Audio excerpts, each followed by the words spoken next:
একটা video shoot করতে গিয়ে যে আমার এরকম নাজাল অবস্থা হয়ে যাবে আমি এটা একদমই ভাবতে পারিনি। ছট পুজোর লুক ক্রিয়েট করতে গিয়ে আমার কত টাকা খরচ হলো তোমাদের সবটাই বলবো ভিডিওর লাস্টে।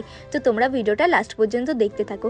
সামনে যেহেতু ছট পুজো তাই ভাবলাম এবার শ্যুটটা আগেই করে নিই। আমাদের বাড়ির পাশেই যেহেতু নদী তাই আমাদের ভিডিওটা করতে বেশি দূরে যেতে হয়নি। একটা ভিডিওর পেছনে আমার যতটা খাটনি থাকে তার থেকেও ডবল খাটনি থাকে একটা ক্যামেরাম্যানের। আর ক্যামেরাম্যানটা যেহেতু আমার দাদা তার জন্য আমাকে আলাদা করে ক্যামেরাম্যান ভাড়া করে আনতে হয়নি। এখন তোমরা অনেকেই বলতে পারো তুই ছট পুজোর লুকটা ক্রিয়েট না করলেই পারতি।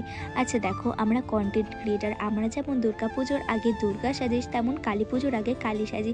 তাই সামনে যেহেতু ছট পুজো আমি ভাবলাম এই ছট পুজোর লুকটাও ক্রিয়েট করি। তাই তোমাদের সকলকে একটাই কথা বলবো, তোমরা ভিডিওটা খারাপভাবে দেখো না আর এই ভিডিওটাকে নিয়ে খারাপ মন্তব্য করো না। আর তোমরা জানো এই ভিডিওটা করতে গিয়ে আমাকে 2.5 ঘন্টার চেয়েও বেশি জলের নিচে থাকতে হয়েছে।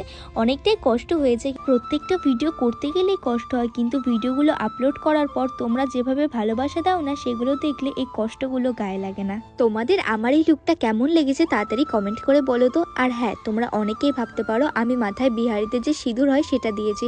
একদমই না, আমি বাজার থেকে একটু কমলা কালারের আবির কিনে এনেছিলাম, সেটাই আমি কপালে পড়েছি। তোমরা জানো এই ভিডিওটা শুট করতে গিয়ে আমি কতবার জলের ভেতরে পড়ে গিয়েছি? প্রায় 2 থেকে 3 বার, তাও আবার কাদা জলে। প্রায় 2.5 ঘন্টা জলের ভেতরে থেকে আমি 2 থেকে 3টে ভিডিও করেছি। আর এই ভিডিওগুলো তোমরা দেখতে পারবে আমার ইনস্টাগ্রাম আইডিতে। ইনস্টাগ্রাম আইডির নাম ব্যাকআপ তৃষা। এবার তোমাদের বলে দিই আমার এই লুকটা ক্রিয়েট করতে কত টাকা খরচ হয়েছে। সত্যি কথা বলতে গেলে আমার বাড়িতেই সবকিছু ছিল, শাড়ি থেকে শুরু করে চুড়ি পর্যন্ত। আমার মোটে 10 টাকা খরচ হয়েছে, তাও আবার কমলা আবিরটা কিনতে গিয়ে। তোমাদের এই ভিডিওটা কেমন লাগলো অবশ্যই কমেন্ট করে জানিও। যারা ভিডিওটা লাস্ট পর্যন্ত দেখলে নিজেদের নামটা লিখিয়ে দিয়ে যেও। আর ফেসবুক থেকে দেখলে ফলো করে দিও, ইউটিউব থেকে দেখলে সাবস্ক্রাইব করে দিও। টাটা।